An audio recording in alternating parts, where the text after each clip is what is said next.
Alright folks, welcome back to the chaos. Today we are diving into Le Mans Ultimate Daily Race at the legendary Sebring. Now full honesty, my first race was an absolute disaster, and if there was a wrong move to make, trust me, I did not make it. But I came back for race 2, kept the consistency, held the lines, and somehow made my way to a genuinely satisfying result. So buckle up, this is a journey from chaos to control, and it all starts right now. So guys, my go-to strategy in these fixed setup races is quite simple. I have the traction control 2 clicks down and just have enough fuel for the 5 minutes qualifying session. So yeah, with that simple strategy in place, I head over to the track to do my best. However, the first thing that I felt is that my brakes were acting a bit weird. Like even just lightly pressing the brake pedals, the sim gave 100% of brake force. So I was constantly, locking up my wheels in the first few corners. And then it occurred to me that I have this weird issue guys with Le Mans Ultimate and my Fanatec CSL-DD, that my brake pedal forces in Fanatec's app resets to around 50% every time I open Le Mans Ultimate. So do you guys have the same issue? Let me know down in the comments and if there's a fix for it. So for this session I needed to quickly adjust the settings from my wheel, and then I think it was all set. I did have to compromise my lap 1 time. Here as you can see it was around 2 minutes 5 seconds.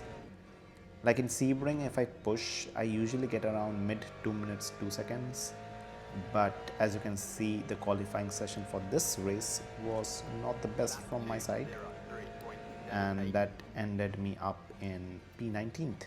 And drivers go to the grid for a race start. My race strategy is also quite simple. No change in traction control, just have enough fuel for the race and fresh new tires. And with that said, the race was on its way.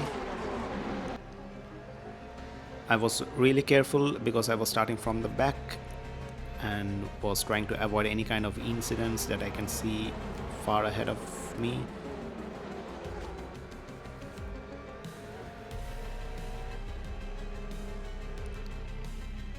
The Porsche in front had a huge lockup and went straight to the right, which gave me few interesting positions for free.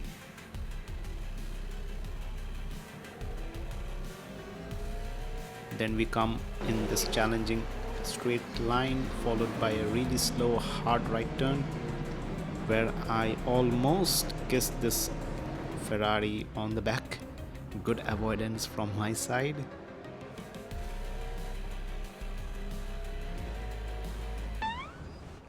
And just like that, my race was ruined.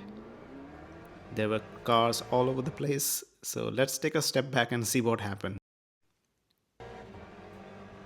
So there was an incident in front of me and this Aston Martin just hit my rear.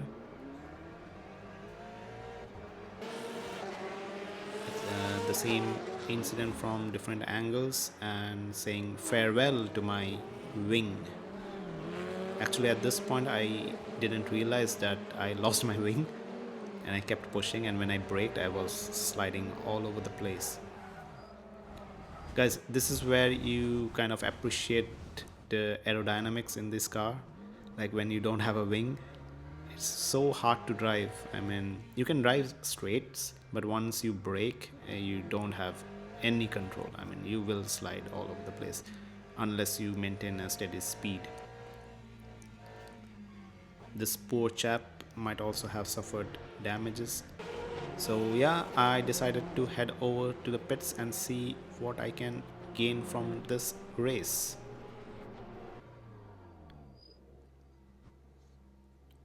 So 65 seconds of repair time, which I think is quite enough to be in the last place of the race. The Porsche in the back somehow managed to be in front of me when exiting the pits. So yeah guys, the race was from now on was blue flags for me, giving ways to the faster cars. Did a quick switcheroo on this Porsche and gained at least one position. So I stayed behind the leaders as close as possible and watched how they are racing.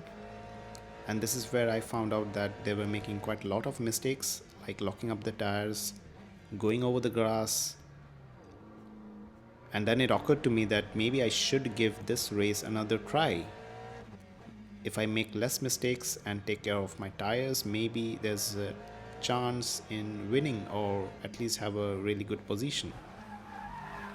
Also in this corner I realized that I was braking a bit late and downshifting a bit early as well. These GTE cars don't have ABS, so you need to be really precise with the braking as well as downshifting. So yeah, looking all these mistakes from other cars, I thought of giving this another go and hope for the best. So P21 and a hit on my driver's rating, which I think it is okay. That's not too bad. So yeah, heading over to race 2. At least this time I qualified in P5, which is good, I think. The strategy remains the same. No change in traction control, have enough fuel and fresh new soft tires. With that said, the race is on its way. Green flag, green flag. The sudden move of this yellow Ferrari just scared the shit out of me. Trying to be really careful in these first few corners,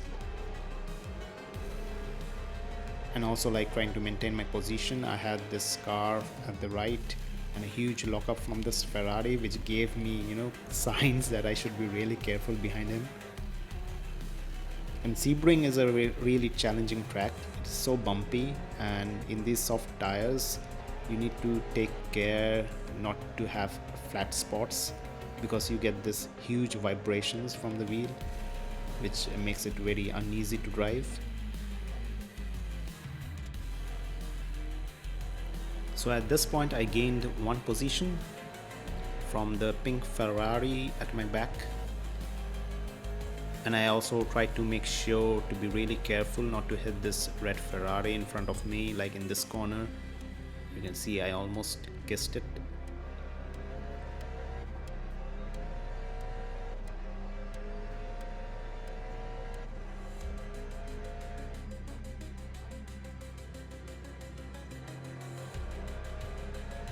I was trying hard to pull away from the car behind and also at the same time catch the red Ferrari in front.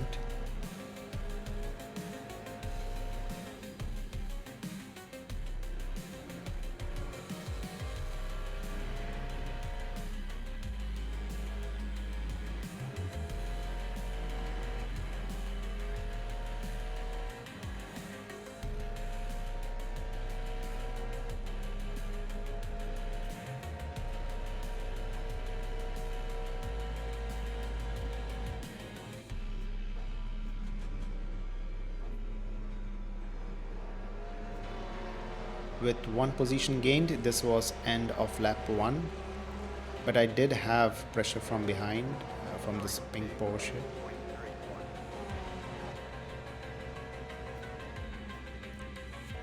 After like 6 minutes into the race, there was a mistake from the leader, which was a yellow Corvette.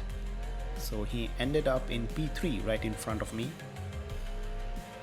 And from this point onwards, I tried to analyze him, in which areas he's making mistakes, and I quickly realized that he was locking up his tires quite a lot and also like going over the grass, maybe trying hard to gain his position back from P3 to P1. But that gave me an advantage because I can clearly see how many times he was locking up his tires. So I would assume he has suffered quite a lot of flat spots in his tires. And for me, it was the other way around. I tried to maintain my tires as much as possible. So in most corners, I saw smoke coming out from his tires.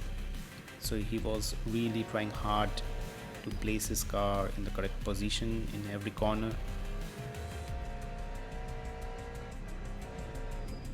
And I found out that this turn might be his weakest point in the whole track, and I convinced myself to take advantage in that turn.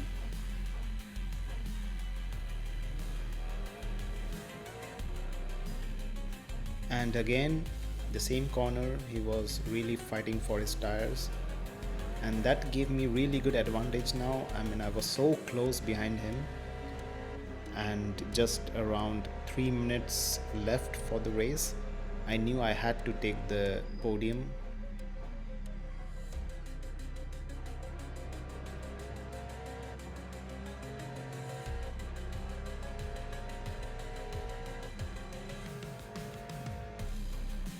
So final mistake from his side in this corner, and this is my last chance in getting the advantage. So going side by side with this yellow Corvette, I made sure to leave him enough space. But this is where things get interesting. I got some few hits from him and almost lost control of my car. And this is where I was thinking whether it was intentional or not, but I also understeered in this corner and thought of letting him go. I mean, why risk my position? I tried to keep it safe, but I don't know, guys, was it intentional or not from the Corvette? But I ended up in P4, which I think I'm quite satisfied with the position, and gained one position at least. Overall, I think I had a lot of fun in doing these Sebring races. From my previous race, I learned a lot, and I think this race ending up in P4 is really good position for me. I am satisfied with the position that I got, and with that, I did increase my driver's rating, and I don't think I need to worry about my safety rating, which is quite high anyhow. But yeah, I hope you guys enjoyed the gameplay of the Le Mans Ultimate Daily Race, and see you guys in the next one.